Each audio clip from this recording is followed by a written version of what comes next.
Assalamualaikum warahmatullahi wabarakatuh.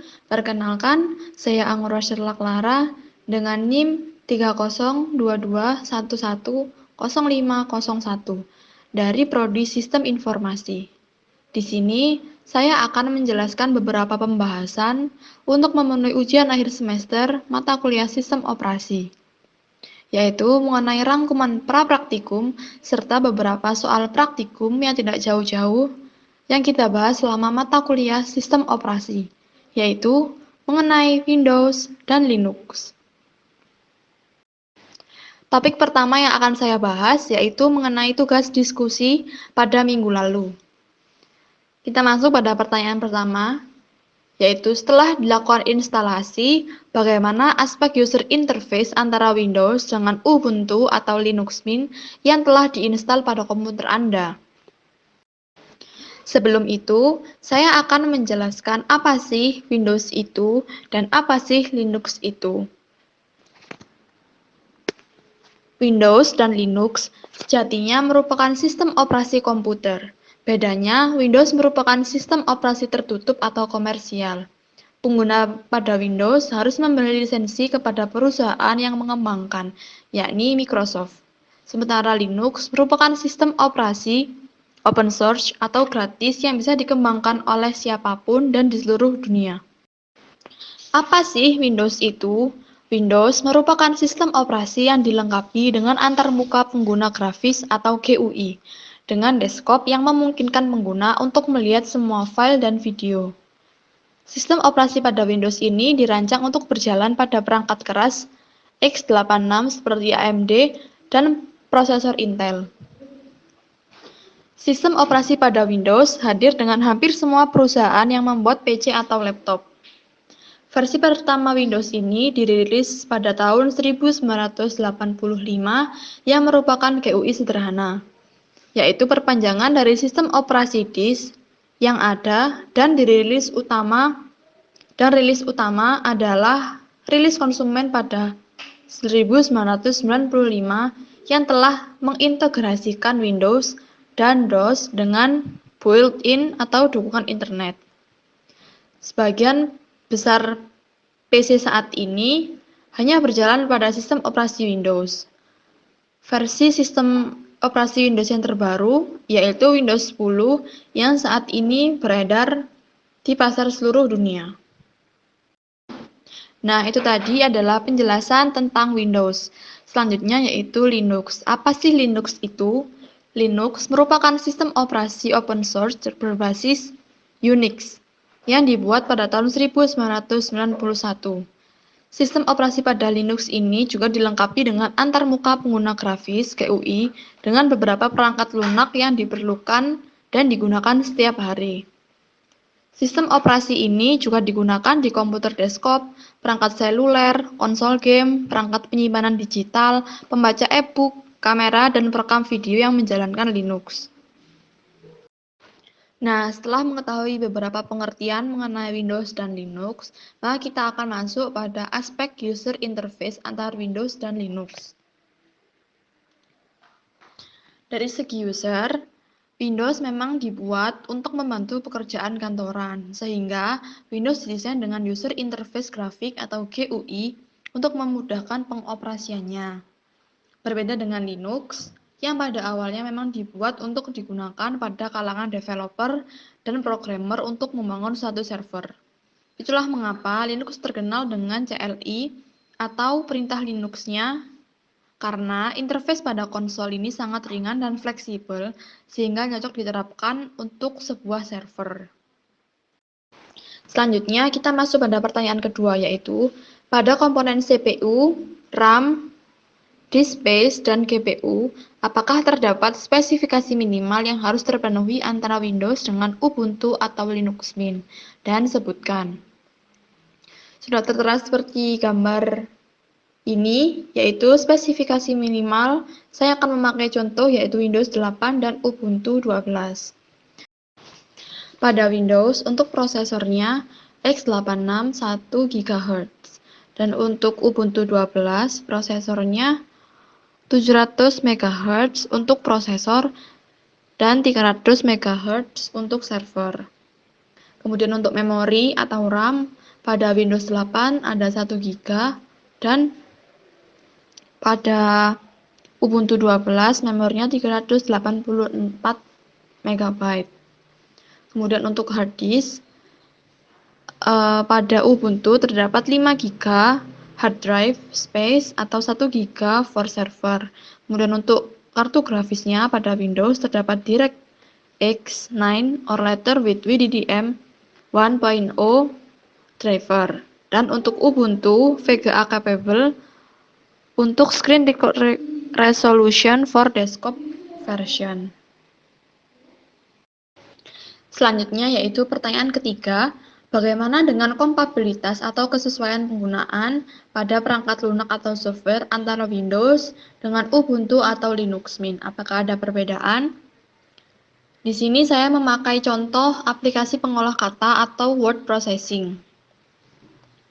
Pada Windows, word processingnya menggunakan Microsoft Word, dan pada Linux menggunakan OpenOffice.org. Pada Linux, OpenOffice dapat didapatkan secara gratis, sedangkan pada Microsoft Word harus membayar pada lisensi, yaitu pada Microsoft. Selanjutnya, kita akan masuk pada topik kedua, yaitu pertanyaan pra-praktikum.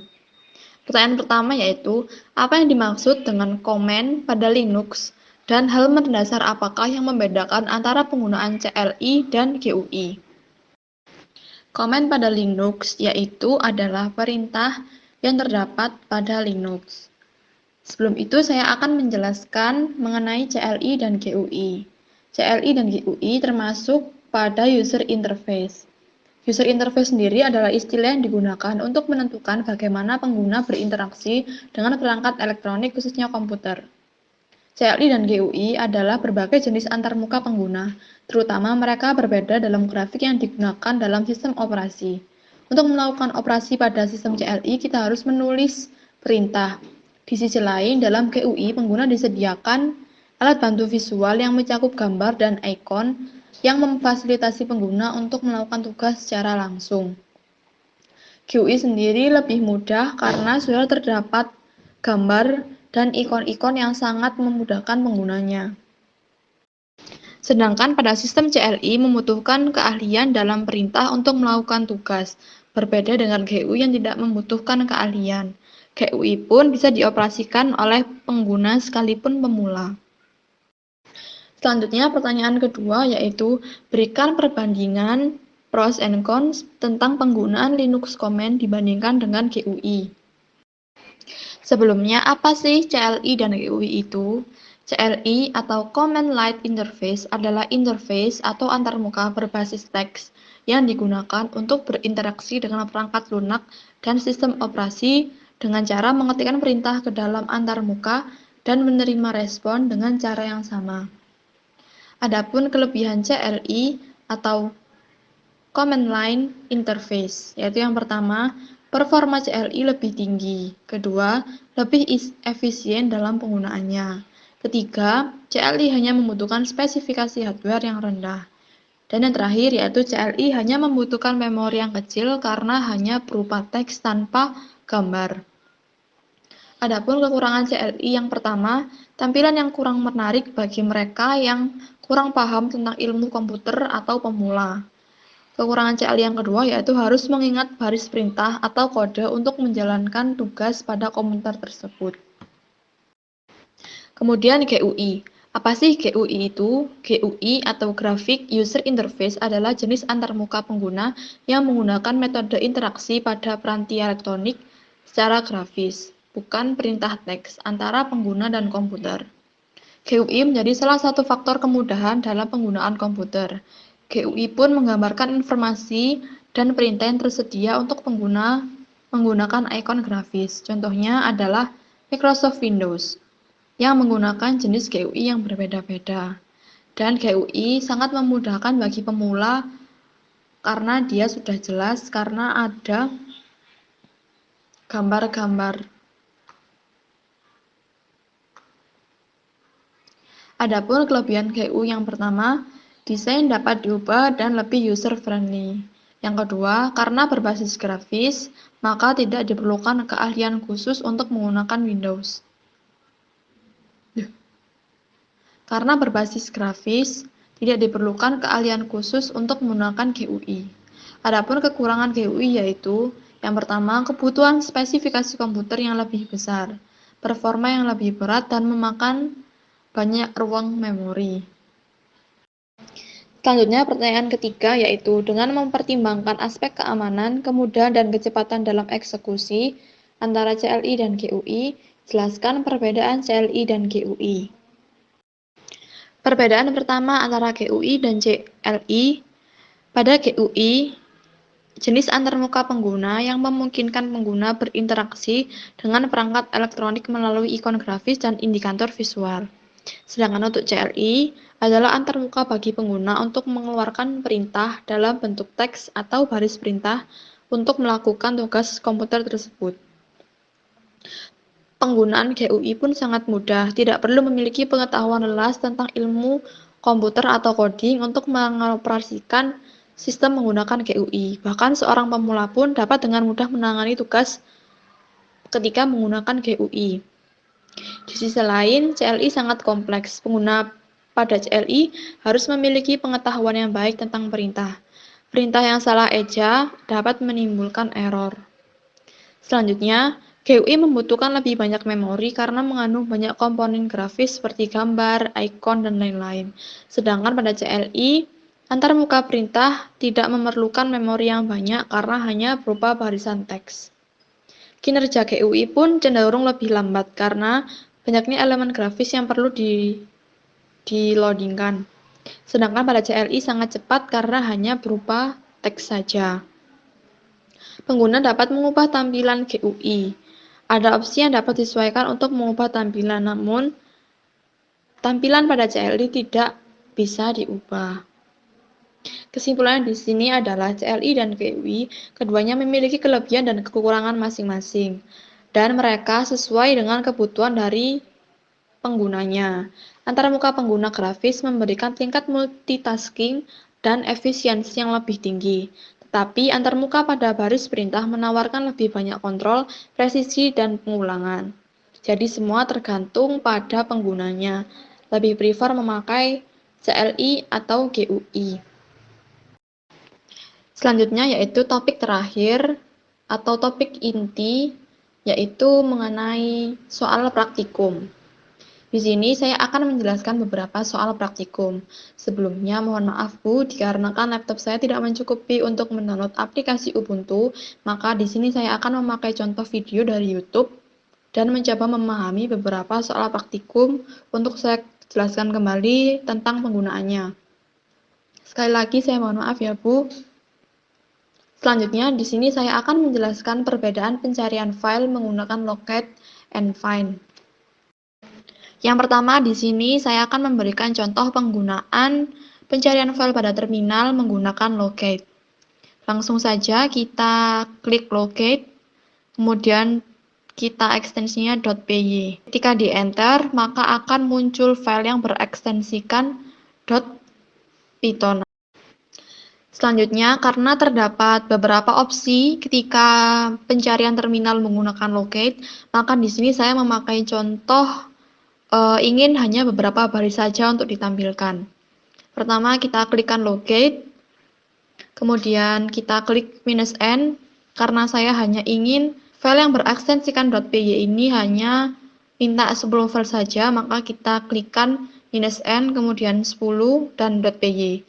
Ketika di enter, maka akan muncul hanya 10 baris saja.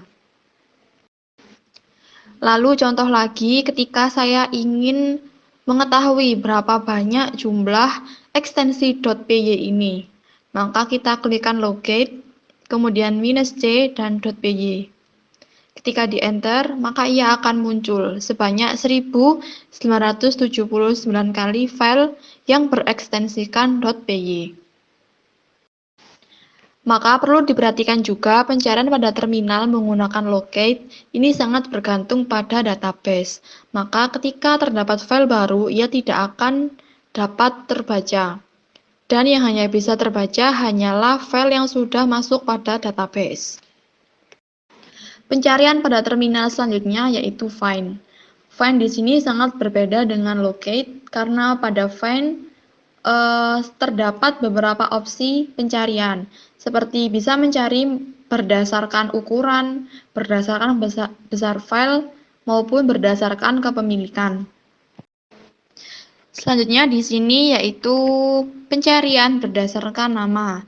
Maka ketikkan find, kemudian slash atau file yang akan kita tuju. Kemudian karena saya ingin mencari menggunakan nama, maka ketikkan strip name dan pencarian nama yang akan saya cari yaitu .python. Maka ketikkan .py.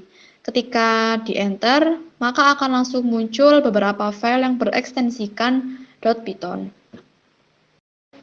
Opsi lain kita memakai contoh mungkin mencari file yang size-nya kurang dari 10 MB. Maka ketikkan minus size, kemudian 10 MB, kita tuliskan M besar, kemudian I name. Dan kita akan mencari file berekstensikan .python.